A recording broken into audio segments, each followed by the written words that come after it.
Welcome to the Plato Paradigm, a paradigm shift in reading Plato's dialogues. Episode 168, IO 532c to D. Io had earlier agreed that Homer is the poet who speaks best, and the other poets therefore speak less well, and from this and some examples of techne, Socrates had concluded that Io must be the one with techne simply because he can distinguish between the one who speaks well, Homer, and the ones who speak less well, the other poets. But, interestingly, Io doesn't accept this conclusion. He knows that he is only awake when he hears people talking about Homer, and falls asleep, as it were, when people are talking about the other poets. Interestingly, the people speaking well have moved from the poets themselves to the people talking about the poets. But Socrates doesn't worry about that. He immediately concludes the opposite to his previous conclusion.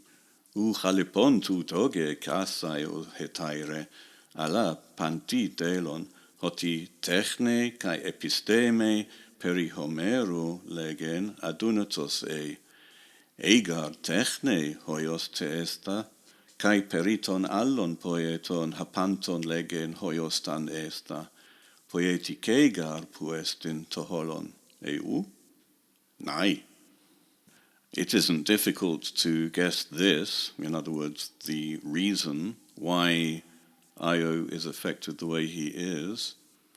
It isn't difficult to guess this, friend, but it is clear to all that you are unable to speak about Homer with techne and episteme. For if you were able, in other words, to talk about Homer with techne, you would also be able to talk about the other poets, all of them, for the whole is, I suppose, poetike, isn't it? Yes, poetike is poetike techne, the poetic techne, craft, art.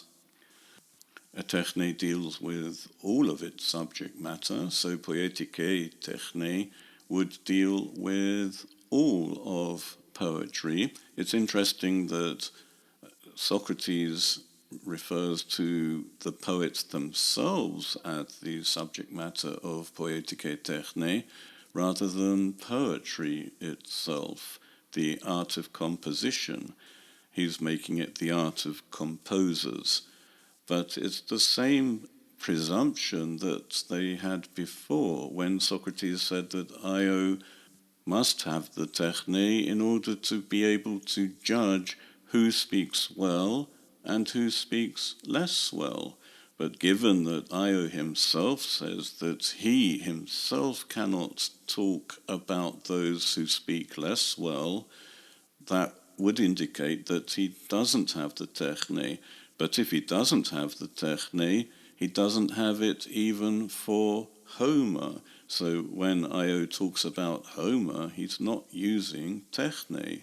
In this sentence, Socrates said it was clear to all not only that Io lacked techne when talking about Homer, but that he lacked episteme, techne and episteme. Now, techne is the application of knowledge in a certain subject. Episteme is just the knowledge in that subject. So there's not much difference, but it does emphasize that if you lack techne in a certain subject, you don't actually understand that subject. Just as a side note, Socrates says that it's clear to all. Why would it be clear to all? Only if they had the techne to be able to judge.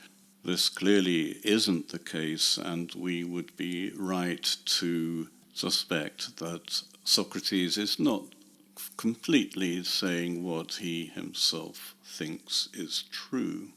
Having said that the whole of the subject is poietike, Socrates now goes on to talk about all techne as pertaining to all of their particular subject matters. Uk un epedan labetis kai allen technen hentinun holen, ho autostropos te skepsios estai perihapason ton technon. So whenever anyone takes any other techne as well as a whole, the same method of investigation will be about all the techne. The sentence as it stands isn't very clear, and I've checked a few translations and they do not translate the Greek. It isn't difficult to understand the second part of the sentence, that techne being techne can be investigated in the same way. There is one method to examine what a techne is, without going into the details of the subject matter of each techne. That's clear enough. The first part of this sentence isn't so clear. Since someone takes any other techne as well as a whole, this seems to be Socrates' formulation for any techne is taken as a whole, or at least it is taken as a whole by the technites, the craftsman. Thus the whole sentence seems to be, since any craftsman takes his craft as a whole, we may investigate all crafts in the same way.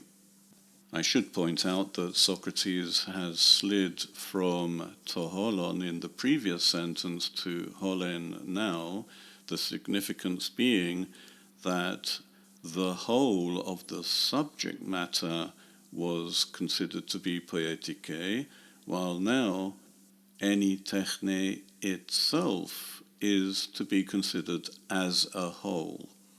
So Socrates has silently moved from the whole of the subject matter being considered to be the techne to the techne itself being considered as a whole without looking at the subject matter. The shift from subject matter to techne is quite subtle, and there can't be much difference because the techne as a whole must deal with the subject matter as a whole. So Socrates basically has simply shifted the focus to the techne itself.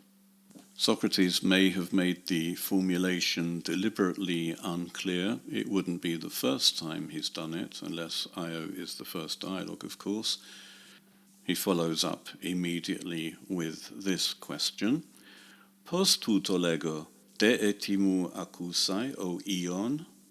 How do I mean this? Do you want to hear something from me, O Io? Usually when Socrates does this in dialogues, it's because the answer is rather a long explanation and wouldn't have fit into a simple question and answer conversation. So Socrates starts with something mystifying, asks whether the interlocutor wants some elaboration, and then he elaborates at some length. It's not too long, but it's longer than a simple sentence. Io could just have said that he would like an explanation, but he says a little more than that. Nai maton dia, O Socrates, egoge, chairogara kuon humonton sophon. Yes, by Zeus, O Socrates, I would, for I enjoy listening to you, the sophoi. This answer is interesting for two main reasons. One of them is that Io evidently treats Socrates as a sophist because only a sophist would be considered a sophos without any evident practical techne. An expert carpenter, for example, would be a sophos in his techne of carpentry. An expert iatros, physician, would be a sophos in iatria, iatrike techne. But a sophist is sophos in what? He doesn't have an obvious techne. He doesn't make anything, doesn't produce anything. All he does is teach people how to persuade, which is a clever thing to do. People find that incredibly clever. And some sophistae, like Gorgias, teach people to answer any question with magnanimity and confidence, so they appear to know things, and the moment someone appears to know anything and all things, that person is considered to be sophos, an expert.